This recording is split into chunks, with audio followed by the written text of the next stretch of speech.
اللہ رب العزت قرآن مقدس میں ارشاد فرمایا، سبح للہ ما فی السماوات و ما فی الارض، تسبیح پڑھتی ہے اللہ تعالیٰ کی جو کچھ ہے آسمان و زمین میں۔ آسمان و زمین کا ذرہ ذرہ اللہ تعالیٰ کی تسبیح پڑھتی ہے۔ بندہ سے کسی گناہ کا مطالبہ نہیں، آخر وہ کون سا بندہ ہے جس سے رب تبارک تعالیٰ گناہ کا مطالبہ نہیں فرمائے گا۔ صحابی رسول حضرت ابن عباس رضی اللہ تعالی عنہما سے روایت ہے کہ حضور شفیع المذنبین، امام الانبیاء، تاجدار کون و مکان نے ارشاد فرمایا کہ بچہ کو لا الہ الا اللہ سکھاؤ۔ سب سے پہلے بچہ جب بولنے لگے، بولنے پر آئے تو اسے کوئی گانا نہیں، کوئی گیت نہیں، کوئی گناہ کا جملہ نہیں، بلکہ اس بچہ سے سب سے پہلے بولنے لگاؤ لا الہ الا اللہ۔ اس کلمہ کو بچے کو سکھاؤ۔ جب وہ بولنا سیکھے اور جب پھر وہ بندہ مرنے کے وقت آئے، اس بندے کے مرنے کا وقت آ جائے، جب بھی لا الہ الا اللہ کی تلقین کرو۔ بچہ پیدا ہوا اور جب وہ بولنے کے قریب آئے، بولنا سیکھے، تو سب سے پہلے اس بچے سے بولنے لگائیے لا الہ الا اللہ۔ اور پھر جب مرنے کا وقت قریب آئے تو آقا کریم فرماتے ہیں اسے لا الہ الا اللہ کی تلقین کرو۔ کیوں کہ جس شخص کا اول کلمہ لا الہ الا اللہ ہو،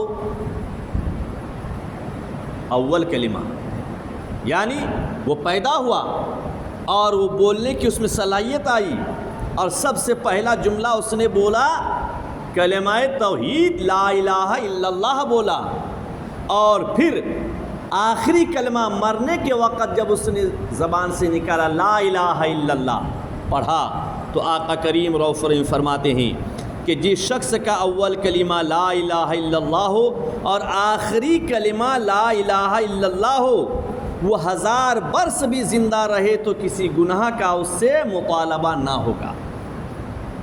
1000 برس بھی زمین پر زندہ رہے تو اس سے کسی گناہ کا اس سے مطالبہ نہیں۔ کس قدر اللہ تعالیٰ نے فضیلت دیا ہے۔ انسان جب نیک راہ پر چلے، صحیح راستہ پر چلے، گناہوں سے بچے۔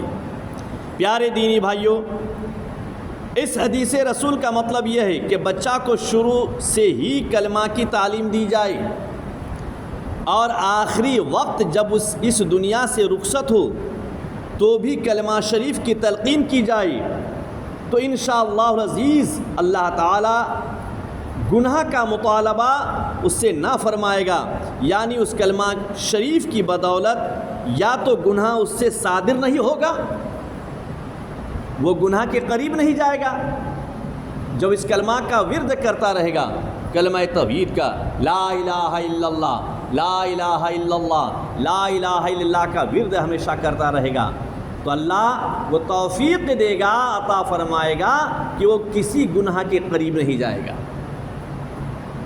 گناہ کو ہاتھ نہیں لگائے گا۔ گناہ سے بچیے۔ زمین پر 60 سال 70 سال جینا ہے، گناہ سے بچ جائیے۔ اور جتنے بھی اپنے مسلمان بھائی ہیں اس سے آپ اس کو یہ سکھائیے، اس تک حدیث رسول پہنچائیے کہ آپ گناہ سے بچو، گناہ سے بچو۔ جب آپ گناہ سے بچ کے رہیں گے تو انشاءاللہ العزیز آپ کی زندگی خوشحال رہے گی۔ اور اگر گناہ سرزد ہو بھی جائے تو اللہ تعالیٰ اسے آخر وقت میں توبہ کی توفیق عطا فرمائے گا، وہ توبہ کرے گا۔ جب تک وہ توبہ نہ کر لے اس کی روح جسم سے پرواز نہیں کرے گی۔ کب؟ جب کہ نیک راہ پر ہم چلیں گے۔ اللہ تبارک تعالی ہم سب کو اپنی حبیب کے صدقے میں گناہوں سے بچنے کی توفیق عطا فرمائے۔